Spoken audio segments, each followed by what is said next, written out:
Hello guys and welcome back to the channel. In this video, I'm going to show you how you can fix if your Facebook notifications are not showing.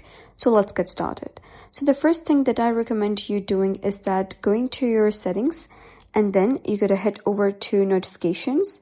Once done, you'll be redirected to the notifications tab. You're going to scroll down in notification style and you're going to search for Facebook right over here. So here's Facebook. You can see it's written off. That means the Facebook notifications are off. You're going to simply toggle the button on for allow notifications, and then you'll be able to see the notifications are allowed and you can customize your notifications and the issue will be fixed. If the notifications are allowed and you're still not able to see any notification, you're going to head over to your app store, search for Facebook, and if there is any update, I recommend you updating to the latest version of Facebook and simply click on update. Once it's updated, the issue will be resolved. If that doesn't solve your issue again, you can simply turn off your device, restart your device, and that will fix the issue for sure. So that is basically how you can fix Facebook notifications not showing.